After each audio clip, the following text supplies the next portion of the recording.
जी, दो जैन साहब, दो तरह की समस्याएं मैं मानता हूं भर्ती परीक्षाओं में। एक समस्या वो जिसकी ओर भाजपा लगातार एक कैंपेन चला ही रही है कि भाई नेताओं ने, अधिकारियों ने कॉकस बनाया और उन्होंने बोले 20 पोस्टें, बोले 3 अधिकारियों ने लपट ली और 7 नेताजी ने लपट ली और 10 की लिस्ट बना के डाल दी, बोले चलो जाओ। क्या एक तो ये है मैकेनिज्म। दूसरा मैकेनिज्म है कि ऐसा तो नहीं हो रहा कि लिस्ट बन जाए, लेकिन जो पर्चा है वही प्रसाद की तरह बट गया, या शिवराज की जगह रामराज इम्तिहान दे रहे हैं क्या, और शिवराज बैठ के अपना टीवी देख रहे हैं।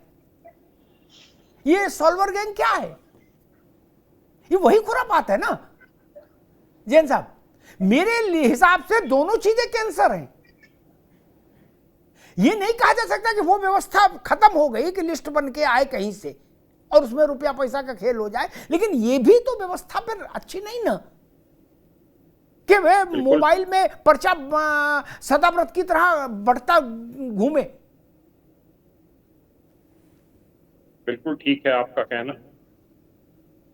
ईमानदारी से भर्ती परीक्षा का मतलब कतई ये नहीं होता कि उसमें इस प्रकार की बेईमानियां हो जाएं जैसी कि पिछली बार हमारी पुलिस की भर्ती में हो गई। तैयारियों में कोई कमी उस बार भी नहीं थी, पर जिस कंपनी को काम सौंपा गया और ट्रांसपोर्ट कंपनी से जिस प्रकार से पेपर लीक कराया गया, उससे एक बड़ा आघात उत्तर प्रदेश पुलिस को पहुंचा और बड़ी तैयारी इसके लिए की गई है और सब लगे हुए हैं, अधिकारी भी कुछ बदले गए हैं और मुझे पूरा विश्वास है कि सब मिलकर अच्छी एक ईमानदारी से परीक्षा संपन्न करा पाएंगे। अच्छे कैडेट्स हमको सिपाही के रूप में ईमानदार छवि वाले मिलेंगे, अच्छा कार्य करेंगे। सब अभी से सब एसटीएफ वगैरह सब एक्टिव है, एटीएस है, पुलिस है, बहुत से नंबर्स को देखा जाता है और जो इनके अपराधी हैं उनको गैंगस्टर्स एक्ट में भी बाउंड डाउन कराया जा रहा है। मैं तो पहले भी मांग की थी कुछ चैनल्स पे कि इनके खिलाफ भी बुलडोजर एक्शन होना चाहिए।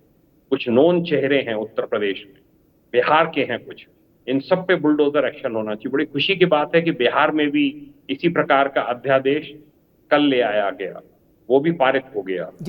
असर पड़ेगा इन सब मेजर का कि बिहार, उत्तर प्रदेश, जहां पर ये एक बड़ी पुरानी और बीमारी थी, इस पे रोक लग सकेगी।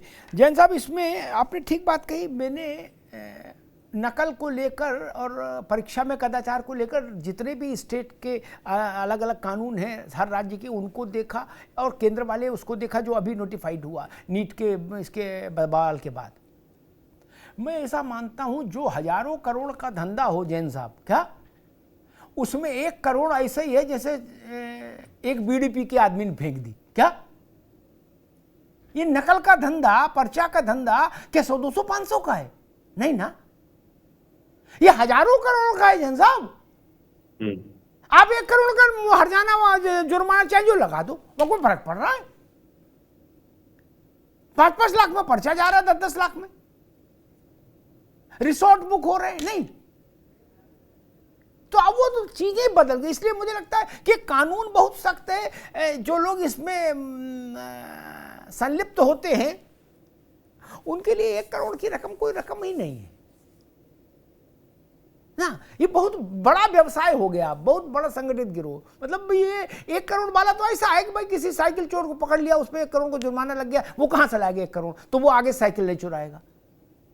ये हजारों करोड़ का धंधा कर रहे हैं जैन साहब, इनको क्या फर्क पड़ रहा है? इसलिए मैं 1 करोड़ वाले जुर्माने से प्रभावित नहीं होता, चाहे वो यूपी में हो, हरियाणा में हो, मध्य प्रदेश में हो, अब बिहार में भी हो गया।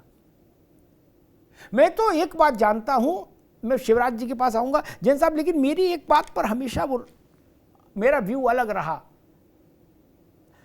हम जब तक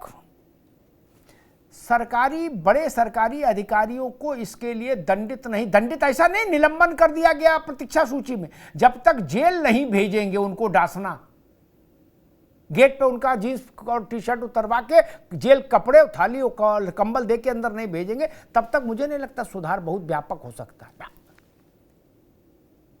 मैंने नीट का देखा ना, चंद्रचूड़ जी ने पूछा कि टोटल कितना पैसा आया था इसको इम्तिहान के लिए, ओपी भाई 400 करोड़ रुपया आया। क्या बोले खर्च कितना हुआ? बोले 300। बोले 100 करोड़ आपको बचा? बोले हाँ। बोले फिर भी आपने पर्चा जो है वो सुरक्षित चट्टान कुरियर कंपनी के हाथों से भेज दिया रिक्शे पे।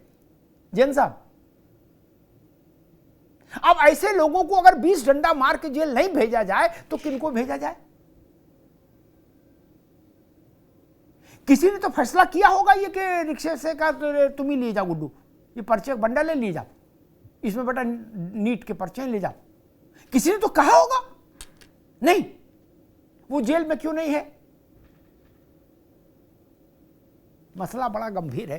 खैर शिवराज जी, हमने देखा कि जब टीटी का पर्चा आउट हुआ उसमें भी 20-25 लाख बच्चे बैठे थे, तो बच्चों ने मुझसे कहा कि आप इस पर कुछ दखल दीजिए। तो मैंने जब उसको पता किया तो पता लगा उसका पेपर जो था वो ऐसी प्रेस में छपने दे दिया जब मुंडन और सत्यनारायण कथा के पर्चे छापती थी। क्या उसने सत्यनारायण कथा के तरीके से पर्चा भी बांट दिया। जो बात जैन साहब कह रहे हैं उसी के संदर्भ में एक प्रश्न है। वो पकड़ा गया और रिक्शे वाला पकड़ा गया, टेम्पू वाला पकड़ा गया, सब पकड़े गए, लेकिन वो अधिकारी नहीं जेल गए, वो सेवा से भी बर्खास्त नहीं हुए जिन्होंने उस छापा खाने वाले को पेपर छापने के लिए दिया था। शिवराज जी। ये सर, मैं सर ये चाहता हूँ जो कोई पेपर लीक कराता है, जो लीक करा है सर, उसमें जो अधिकारियों, मंत्रियों, जीरो लेवल से हाई लेवल तक जितने लोग हो उनके ऊपर कड़ी से कड़ी कार्रवाई हो। यही हम लोग की विद्यार्थियों की मांग है। क्योंकि सर एक लोग को सजा दी जाए, जैसे मीडिएटर होता है, वो कहेगा तुम इतना लाओ बोला, वो जो छोटा जो ग्राउंड लेवल पे है उसको तो सजा मिल जाती है। जो हाई लेवल बैठ के एसी के रूम में बैठ के ये संचालित करते हैं सर, उनको कुछ हो नहीं पाता। उनके बड़े बड़े लोगों का हाथ होता है, उन पे पुलिस भी कार्रवाई करने से डरती है। जहां हम लोग सर अभी पुलिस का वो पेपर हो रहा था, हम लोग हड़ताल करने गए थे तो पुलिस वाले हम ही लोग के ऊपर डांट रहे हैं। वो लोग जान रहे हैं, अधिकारी भी जानते हैं कि पेपर रद्द हुआ है, लीक हुआ है, लेकिन वो लोग बोल ही नहीं पाते। कहते हैं हम लोग के ऊपर मंत्रियों का प्रेशर है, अधिकारियों का प्रेशर है, लेकिन सबको मालूम रहता है। यही आरओ में हुआ था। आरओ में हम लोग लखनऊ, यहाँ इलाहाबाद में प्रदर्शन कर रहे थे, लोग वहां पे दौड़ दौड़ पुलिस पीछा कर रही है। आप लोगों ने तो वीडियो देखा ही होगा जो वायरल हुआ है। बात ये नहीं, बात सभी को मालूम होता है कि पेपर लीक हुआ है। सर पेपर पहले भी लीक होता था, अब तो सोशल मीडिया का वो आ गया युग है, तो इसलिए आजकल तो मालूम हो जाता है यहाँ से पेपर लीक हुआ, यहाँ से। तो उसमें क्या होता है, मंत्री से लेकर अधिकारी तक के लेवल पे क्या हाई प्रेशर हो जाता है कि यार यहाँ से लीक हो गया, वहां से लीक हो गया। सर जो ये 2000 जब सोशल मीडिया नहीं था तब भी पेपर लीक होता था, लेकिन पहले क्या होता था, कुछ होता नहीं था, सोशल मीडिया था नहीं, तो लोगों को मालूम नहीं हो पाता था। वो जो मालूम होता था तो हाई लेवल पे जब होता था तभी मालूम हो पाता था हम लोगों को। इसलिए हम लोग के लिए तो ये सोशल मीडिया एक प्रकार का एक यंत्र है। अगर आपकी आवाज कोई नहीं सुन रहा है तो इसी तरह। जी बिल्कुल ठीक कह रहे शिवराज। और एक मैं निधि यादव के पास चलूंगा, फिर ओपी सिंह जी के पास। एक समस्या और भी है जैन साहब, वो ये कि शासन और प्रशासन की पहली प्रतिक्रिया ये होती है कि कोई पेपर लीक नहीं हुआ, जो प्रदर्शन करे उनके 20 लाठी मारो। क्या 144 लगाओ, 448 लगाओ, नहीं, और प्रदर्शन करने वाले पे मुकदमा लगा दो। वो तो जब बहुत दबाव पड़े और हम लोग भी कूदे, मतलब मीडिया भी कूदे और जनमत बन जाए, तब जाके धीरे से मानते हैं हाँ ने पेपर लीक हुआ। क्यों भाई? निधि जी, मेरा मानना है सरकार किसी की हो, भाजपा की हो, सपा की हो, बसपा की रही हो, कांग्रेस की रही हो, किसी की रही हो, मैं मानता हूं इतने बड़े बड़े कारनामे बिना बड़े स्तर की संलिप्तता के संभव नहीं। बड़े अधिकारियों के बिना ऐसा संभव नहीं कि नीचे बाबू चपरासी और जो चौराहे पर घूमने वाले लोग हैं वही इतना बड़ा मैकेनिज्म कर लेते हैं कि बड़ी बड़ी परीक्षाओं के पर्चे आउट हो जाएं। निधि जी, मैं देखता हूं छोटी मछली तो जेल जाती हैं, उनके थप्पड़ डंडे भी पड़ते हैं, लेकिन जैसे ही मीडिया का प्रेशर खत्म होता है वो सब जमानत पाके आ जाते हैं गुटखा खाते हुए। आज ही हमको तमाम लड़कों ने ये 2-3 नाम भेजे कि सर देखिएगा ये लोग जमानत पे छूट आए, ये पुराने पेपर आउट कराने वाले लोग हैं। निधि जी। जी देखिए, आपने कहा कि इससे फर्क नहीं पड़ता कि सरकार कौन सी है, चाहे कोई भी सरकार रही हो, सबसे सवाल पूछना चाहिए। लेकिन आप ये देखिए, आज प्रदेश में पिछले 2 बार से भारतीय जनता पार्टी की सरकार है और 3 बार से इस देश में भारतीय जनता पार्टी की सरकार है। तो सवाल तो उनसे पूछा जाएगा, इस पे कोई प्रश्न चिन्ह नहीं लगा सकता, सरकार को जवाब देना ही पड़ेगा, कोई और जवाब देने नहीं आएगा। हाँ, दूसरी सरकारें आएंगी, आप सवाल पूछेगा, उनका दायित्व होगा, वो जवाब देंगे। और आप पूछ रहे हैं शिवराज सिंह जी से कि कहाँ पेपर छपे, मुंडन और इसका जहां छपता है वहां पे इन्होंने पेपर छापने को दे दिया। भाई ये अभ्यर्थी है, ये परीक्षा देने गए हैं, इनको एक ट्रांसपेरेंट सिस्टम चाहिए जिसके तहत ये परीक्षा दें और परीक्षा हो और परिणाम आए। ये अभ्यर्थी नहीं बताएगा। अगर आपको ये सवाल पूछना है तो आप ओपी सिंह जी से पूछिए।